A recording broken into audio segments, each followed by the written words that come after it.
God, how do I even cover this? I think the best way to cover this is to just go through the scene itself. It starts out fine. The first conversation the Illuminati have before Wanda shows up moves the plot forward and gives backstory to this universe, which by the way sounds much more interesting than the movie that was actually made. Once Wanda shows up, all my positives go out the window. Not only do they split up, but they go in with no plan of attack.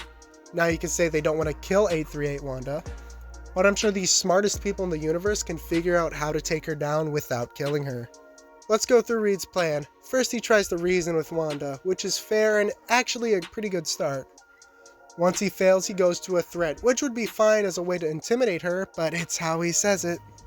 Wanda, Black Bolt could destroy you with one whisper from his mouth. What mouth? He not only reveals the strongest member on the team, but he reveals how he can beat her. Having dealt with the Darkhold firsthand, Reed should know the bullshit the Darkhold can do. So yeah, now that he's given away the team's biggest strength that's currently in the battle, Wanda's able to take him out of the equation. So what does Reed do now? He proceeds to reach over to Wanda like he has the power to hold her back, and his teammates proceed to watch him get torn apart. Great plan, Reed.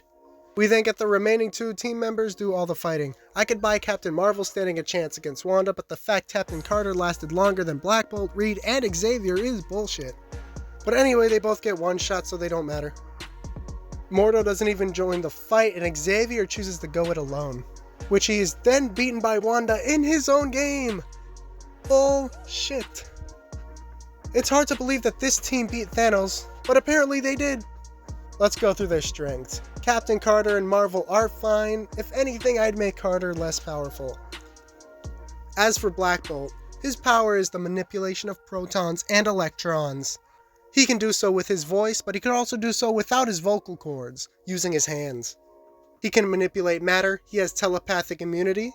He can fly, he has superhuman strength, speed, agility, and longevity. So when Wanda takes away his mouth, he still has plenty of strength to keep up with her, which could lead to a more even fight. But, you know. Xavier is an insanely powerful telepath, and he could easily take out Wanda. We've seen him do unbelievable things in the previous films, and we could assume this Xavier has similar feats. Reed is the smartest man alive. What he lacks in physical strength, he has in smarts. With all this knowledge, the characters all act out of character. Reed is a moron. Black Bolt would never scream like that. The only one in character is Xavier. While nerfed, Xavier is very much in character, and is the only member of the Illuminati to help Strange. I do believe his part in the whole thing would work if he at least stood a better chance against Wanda. With this in mind, the movie should have gone more like this.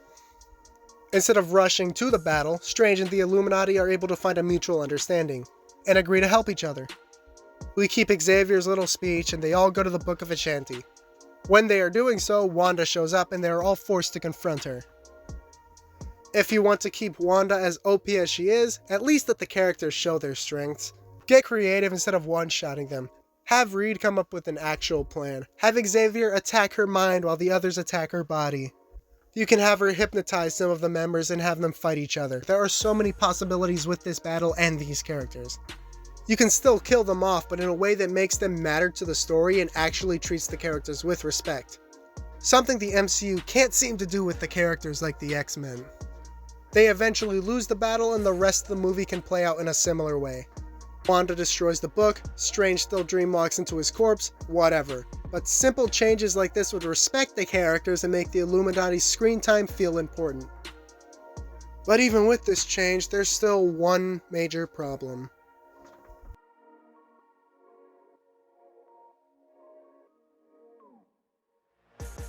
If there's one way I'd describe this movie, it'd be like if all the writers were diehard Wanda fans, and the entire movie she can do no wrong and can't lose. The first problem I want to highlight is the fact that WandaVision is kind of undone in this. You see in WandaVision, Wanda comes to terms with her losses and lets go of her family because it's the right thing to do. In this movie, she's back at square one and doing bad shit because her family again. The excuse is the Darkhold, but it wasn't specified in the previous project that using the Darkhold does that to you.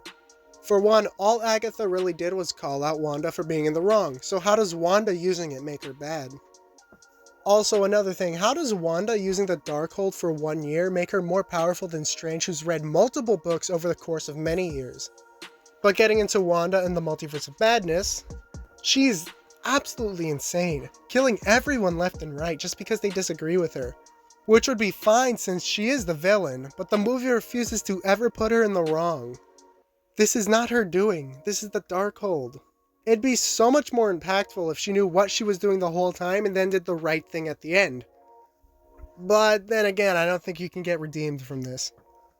Wanda's motive is also called out multiple times, and she has the dumbest excuses like the fact her kids could get sick. But I do wonder, when you could force America to send you to any universe you want, why take her power for your own? You know it will kill her. For Billy and Tommy, to protect them. What if they get sick? In the infinite multiverse, there's a cure for every illness. A solution to every problem. I won't lose them again. She's just genuinely sick in the head and everyone sympathizes with her. Again, it could work if the movie didn't try and paint her as a victim when she's clearly the problem. She's also so one-dimensional.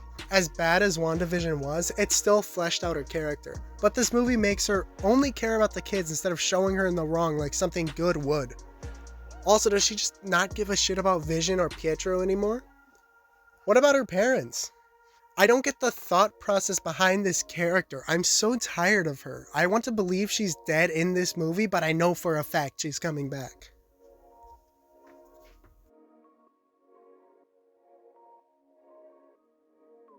When this movie was coming out, it was hyped up as if it would be the MCU's first horror movie. Whatever you want to call that. It was said it would be more violent, dark, just a different kind of movie. It's not. It is not. Maybe it's slightly gorier like Black Bolt's death, but besides that, it's not really doing anything. Going through all the deaths, first of all, for violence, Strange gets stabbed. You know who else gets stabbed in the MCU?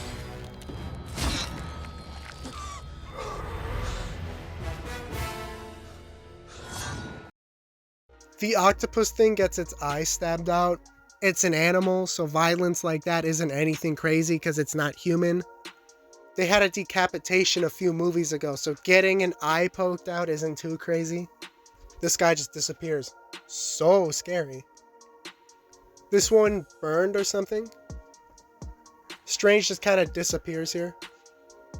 Again, Black Bolt, that's pretty violent, I guess. Reed is okay. Carter's death would be violent, but it's all off screen, so it doesn't get the credit. Marvel gets crushed by a statue, that's nothing special. Xavier is only violent if you watch it at the slowest speed possible, and Wanda is off screen. Yeah, the deaths are tame as hell. Here's some more violent MCU deaths.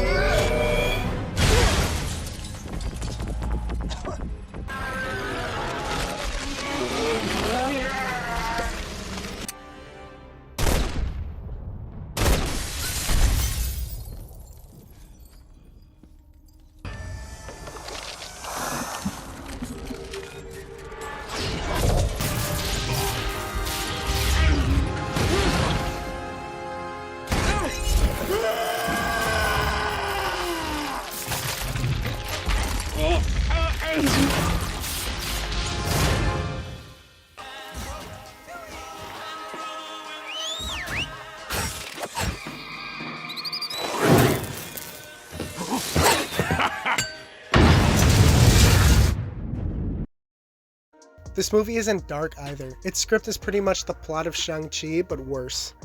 It's about a grieving parent who is trying to get back to their loved one who they lost, but is being negatively affected by an outside source. The main difference is Shang-Chi is not dog shit.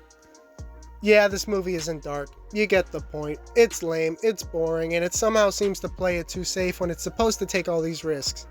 The only thing really dark about this movie is the fact they hinted a mass suicide of Wanda's because the Darkhold is somehow destroyed in every universe. This would not be possible without a mass suicide.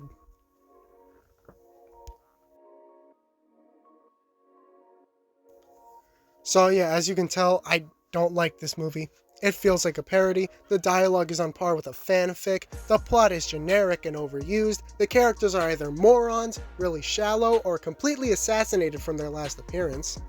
You'd think with a director like Sam Raimi on board that this would be great, but it isn't. Multiverse of Madness is the embodiment of issues Marvel has had since the beginning of Phase 4, and to an extent, the later Phase 3 films, excluding the Avengers ones. That being laziness and having no direction. There are so many MCU films that could be great, but just aren't. Never more so than in Phase 4. And now that it's over, it's becoming more obvious that the story is heading nowhere. How does any of this lead to the Kang Dynasty or Secret Wars?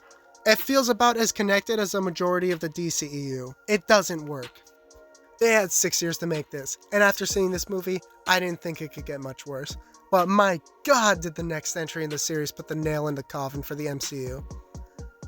But that's a topic for another day. Fuck you, Domino's. Your pizza tastes like Guys, bro. I got fired from Domino's. Domino's. They're not loyal to their you couldn't make it. customers. Because you couldn't make it. You're a